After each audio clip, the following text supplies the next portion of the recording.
I found a photo on her phone. My best friend was shirtless in our bed. You ever get the feeling like your life is a movie, but not the kind you want to watch? That's me right now. I'm living in a slow-burn psychological thriller, and I don't know if I'm the main character, or just the idiot in the background who didn't see it coming. So, let me paint the picture. I'd been with my girlfriend, let's call her Emily, for just under 2 years. We lived together in a small but decent 2-bedroom apartment. I work remote 3 days a week and commute the other 2. She works full-time at a boutique downtown. We've always been pretty solid, nothing crazy, no huge fights, just a normal relationship with ups and downs. And then there's Jason. My best friend since 3rd grade. We were inseparable growing up. He's the kind of friend you don't even have to talk to for weeks, and when you reconnect, it's like nothing changed. We shared everything: video games, heartbreaks, first beers, stupid mistakes, dark secrets. The guy was my ride or die. He also introduced me to Emily. We were at this party 2 years ago, his cousin's birthday. I showed up solo. Jason had brought this girl he said was a friend from college who just moved back into town. That girl was Emily. Long story short, we clicked. She and I started talking, exchanged numbers, and the rest is history. Jason was super supportive about it. Said he always thought we'd be a good match. For the first year, it was amazing. We'd all hang out together: movie nights, game nights, backyard BBQs, even short weekend trips. I always liked that we could all vibe. I even used to joke that if I ever got hit by a bus, Jason should take care of Emily. It was a dumb joke. Now it feels like a premonition. Over the last few months, something changed. Subtle at first. Just little things you wouldn't even notice unless you were looking. I'd catch Jason looking at Emily when he thought I wasn't watching. Like really looking. Not like, oh, she's my friend's girlfriend looking. More like, I want what I can't have kind of stare. And Emily? She started acting different too. More distant with me, but more playful with him. Like one night, we were all watching TV, some dumb reality dating show. I made a joke, and she barely reacted. Then Jason said something that wasn't even funny, and she burst out laughing, smacking his arm. It was weird. At first, I told myself I was imagining it. Paranoia. Maybe I was just insecure. Emily and I had both been stressed: work, bills, boring adult life. Maybe she just needed a distraction. Jason's always been charismatic. But then things started stacking. She started locking her phone. That never used to happen. And I'm not the go through your partner's phone type of guy. But when someone goes from open book to Fort Knox in a matter of weeks, you notice. One day I walked into the room and she practically jumped to hide her screen. When I asked who she was texting, she said work stuff and changed the subject. Then Jason started showing up more. Always with a reason. Hey bro, I was just in the neighborhood, or thought I'd drop off that game I borrowed, or I made too much food, figured you guys could help me eat it. But half the time I'd come home and it'd be just him and her, chilling in our kitchen. One time he even brought wine. She doesn't drink wine with me. The other night was the worst. I'd run out to grab some takeout, just a 20-minute errand. When I got back, the apartment was quiet, but I swear I heard laughter from the bedroom. I walked in and found Jason sitting on the edge of our bed, scrolling through his phone like it was the most normal thing in the world. Emily was in the bathroom, door cracked. The air in the room was thick. Like I walked in on something, even if I couldn't prove it. No one said anything for a second. Then Jason looked up and said, "Yo, food smells good." Emily came out, hair damp, and smiled like nothing was weird. We ate dinner in weird silence. That night, I lay in bed next to her and couldn't sleep. She was curled up next to me, peaceful, like nothing was wrong. But my chest was tight. My thoughts were racing. I replayed the way she looked at him, how he smirked when I came in. I felt like a stranger in my own home. The next day, I casually asked Emily if she thought Jason might have a thing for her. She laughed it off. "Jason? Are you serious? He's like your brother." "Yeah. That's what makes it worse." Since then, I've been hyper-aware. Watching. Listening. Picking up on the stuff I used to ignore. She texted late again last night, said it was her sister. But her sister lives 3 time zones away and is a nurse who works nights. That doesn't track. I even tried asking Jason about it, jokingly, like, "You and Em getting too friendly?" He just laughed and said, "Man, you're lucky. She's a good one." Then he winked. That stupid wink. I don't know what I'm expecting to find. I keep hoping it's all in my head, that I'm just being paranoid. But my gut is screaming that something's happening right under my nose, and if I don't figure it out soon, I'm gonna be the last to know in my own story. I haven't confronted her yet. I haven't confronted him either. I feel like if I push too hard without proof, I'll just look crazy. But if I keep quiet, I'll lose my mind. I'm stuck in this purgatory where every smile between them feels like a secret. Every silence feels loaded. Something's off. I can't explain it, but I know it. And I don't know what scares me more, the possibility that they're betraying me, or the idea that they're not, and I'm just slowly losing my grip on reality. After that night, the one where I came back with takeout and found Jason on my bed like it was his place, I couldn't stop overthinking. My brain became a crime scene, and every memory, every sentence, every glance between them was evidence. I tried to act normal, tried to pretend nothing was wrong, but man, I was drowning in it. And the worst part? Emily was acting like nothing had changed. She still kissed me goodbye in the mornings, still asked me if I wanted tea before bed, still snuggled up on the couch like we were the happy couple we used to be. But there was a glitch in the matrix. Like her body was still here, but something in her mind had checked out. Jason, on the other hand, started getting a little too relaxed around me. Like he knew something I didn't. Or maybe he knew I suspected something but didn't have the guts to bring it up. His jokes got cockier, his visits more frequent. He'd touch her shoulder when he laughed. Nothing crazy, nothing you could point to and say, that's cheating. But it built. Subtle pressure on a dam. Then came the text. It was a Saturday afternoon. Emily was in the shower. Her phone was charging on the nightstand. I wasn't snooping. I swear on everything I wasn't. But it lit up. A preview of a message. From Jason. Did last night freak you out? That was it. 7 words. But they punched me in the throat.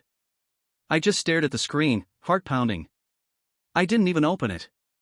Didn't need to. I already felt like my lungs had stopped working. What the hell did that mean? What happened last night? Last night, we'd all been together ordering pizza, drinking a bit, playing some dumb trivia game. Jason left around 11. Nothing seemed out of the ordinary. Or maybe it was, and I was just too blind to notice. When Emily came out of the shower, I was already sitting on the edge of the bed, staring at the floor like someone had just told me my dog died. She kissed the top of my head and said, "Everything okay?" I nodded. I couldn't look at her. Couldn't speak. If I opened my mouth, I'd explode. I waited until she fell asleep that night. Her breathing got slow and steady. I picked up her phone and took it into the bathroom. Locked, of course. Face ID. I hovered the screen over her face until it unlocked. Yeah, I know, it's creepy. But I was way past caring about normal behavior. I opened her messages with Jason. Most of it was casual. Dumb memes. Inside jokes. We need to get him into yoga, the hell? But then I found the tail end of a conversation from the previous night. Jason. You're sure he didn't hear anything? Emily.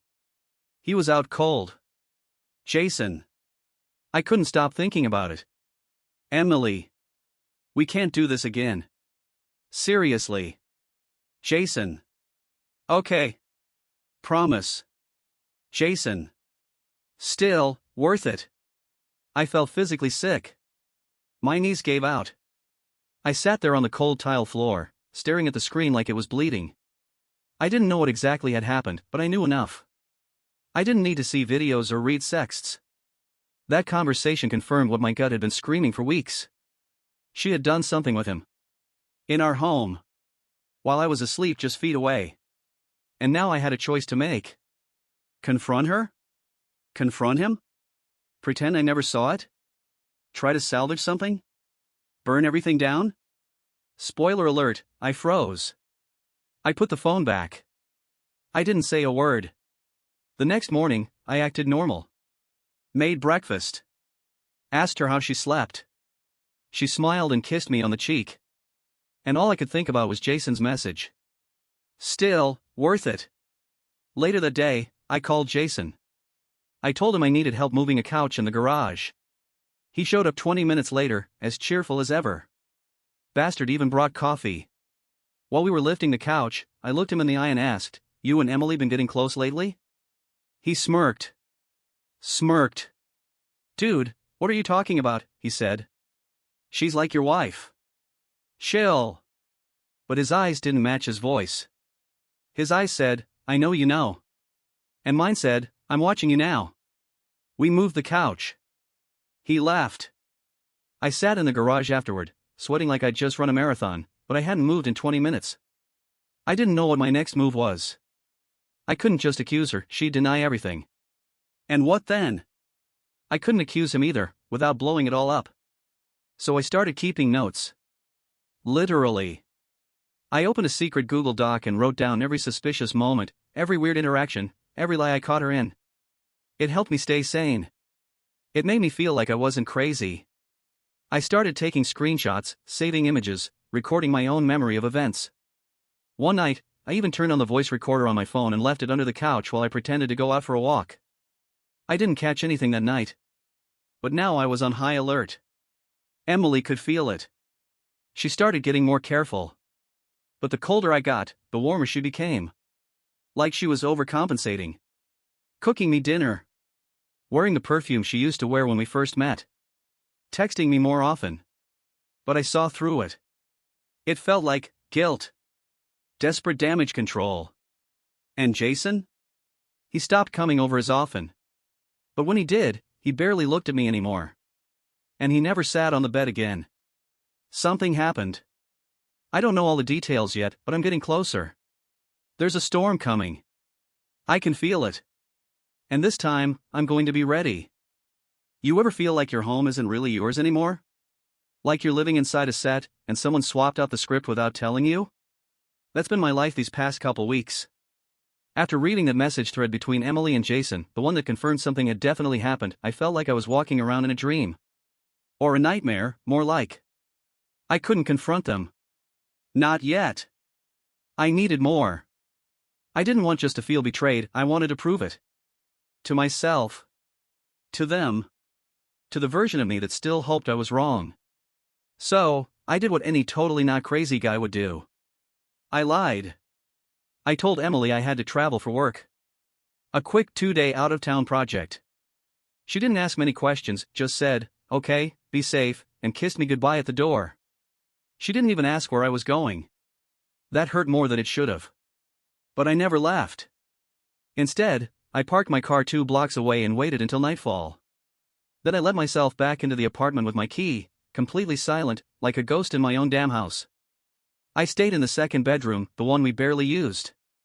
I brought snacks, water, and my phone. Turned off the lights. Sat in the dark. And waited. I know how insane that sounds. Believe me, I was judging myself the entire time. But my gut was screaming for answers, and I was done ignoring it.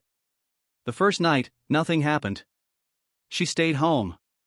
Alone. Mostly just watched TV, scrolled her phone, and went to bed around 11:30. I sat there in the dark, barely blinking, listening to the sounds of our home like it was a crime scene. Every creak of the floor, every buzz of a text. My muscles ached from staying still. I didn't sleep at all. The second night, though? That's when it happened. It was just after 9 p.m. I heard the door unlock. Jason.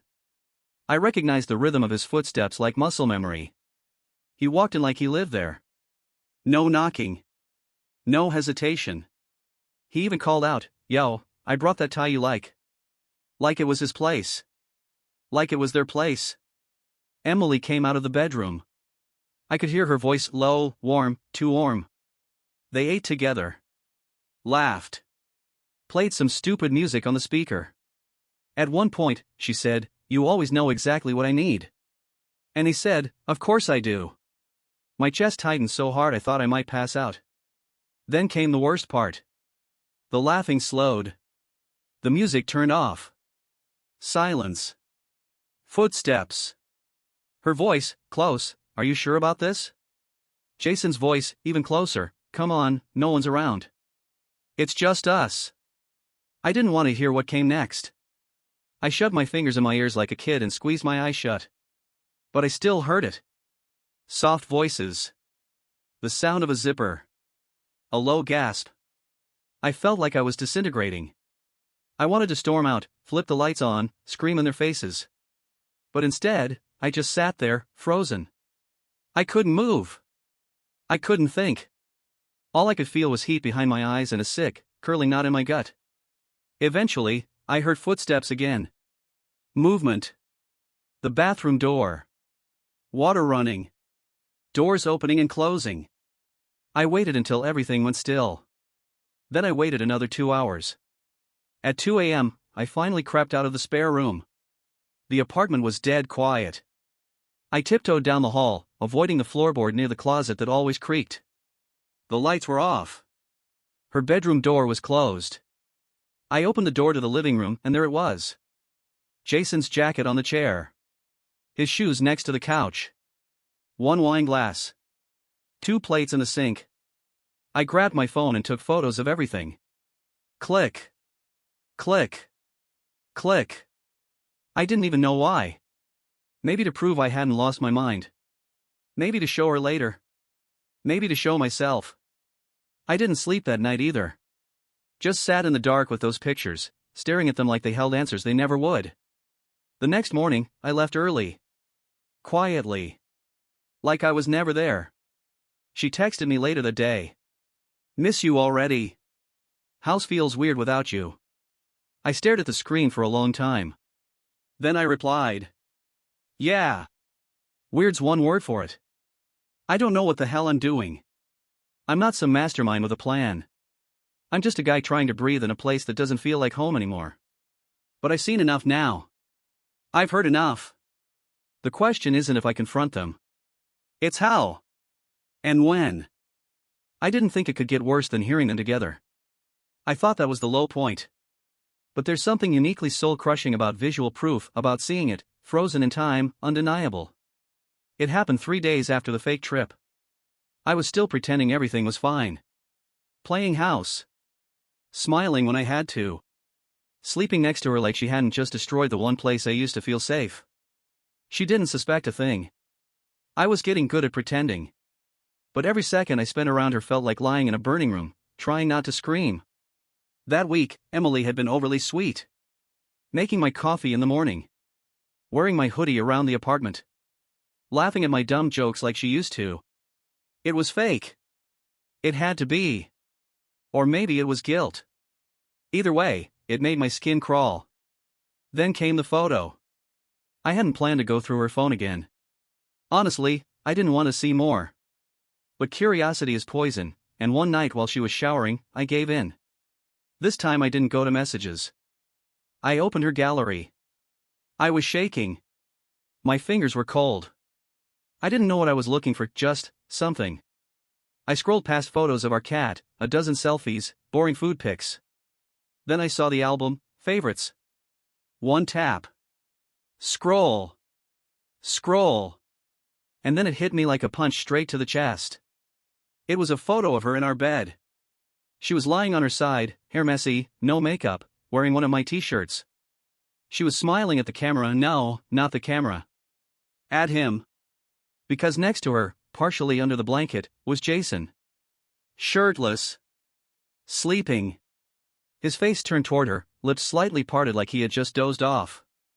Her hand rested gently on his chest, fingers curled like she belonged there. I stared at that photo for what felt like an hour. My brain just shut off. Like it refused to accept what my eyes were seeing. I wanted to believe it was old. A mistake. But everything about it screamed recent. The bedsheets were the new ones we bought a month ago. The shirt she was wearing was the one I spilled coffee on last week. It was now. It was real. It was them. And worst of all, she favorited it. She didn't delete it. She saved it. Treasured it. A secret, tucked away in a folder that I was never meant to see. I backed out of the gallery.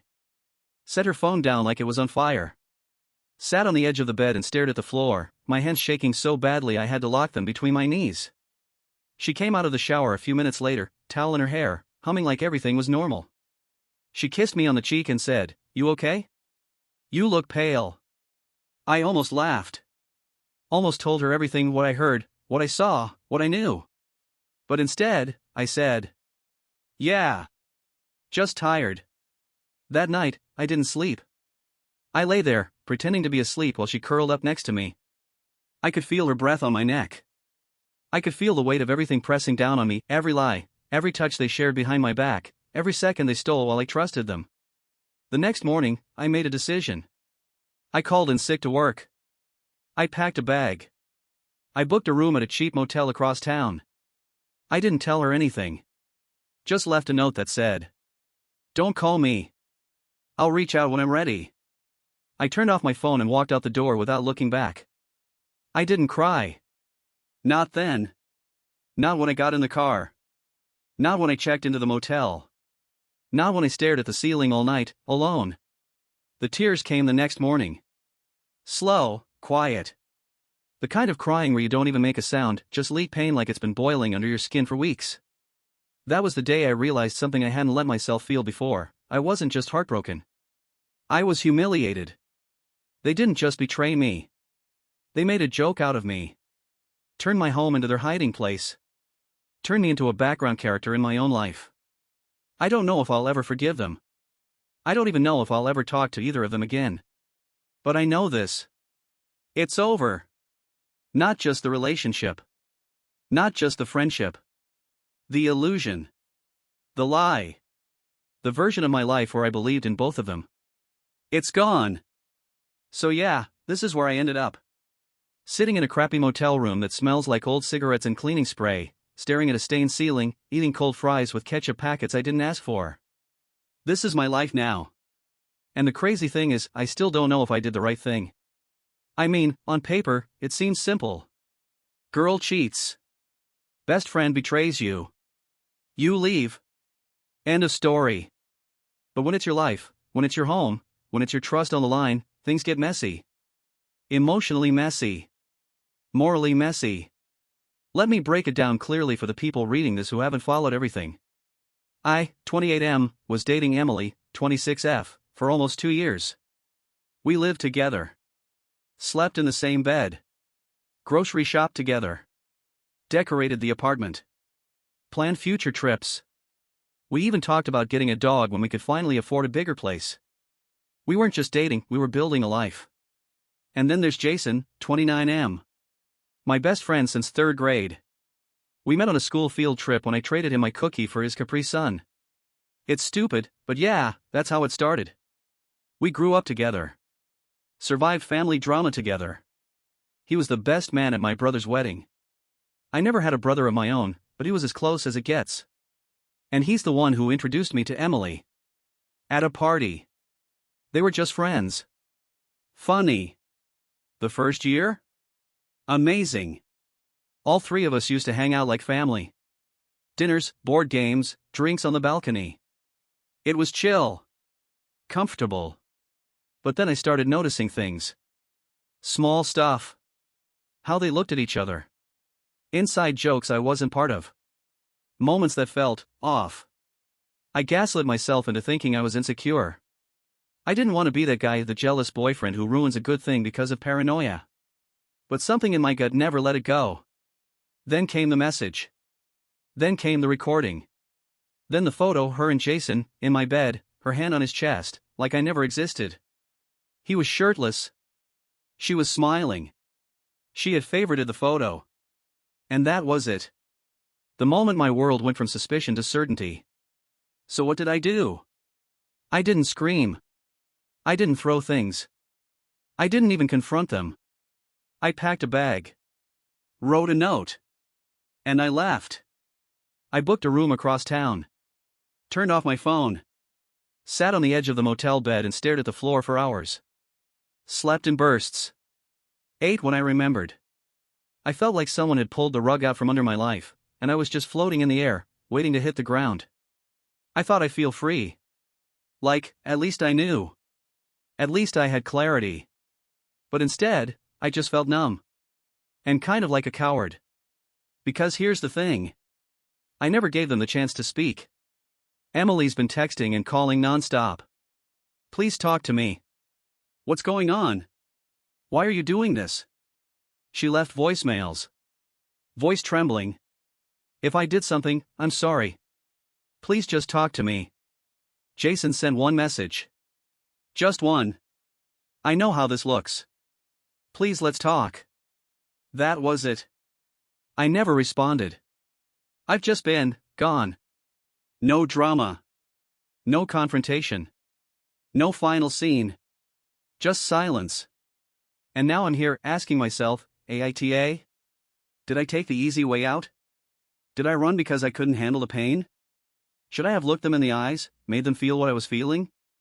Should I have screamed, demanded the truth, made them own what they did?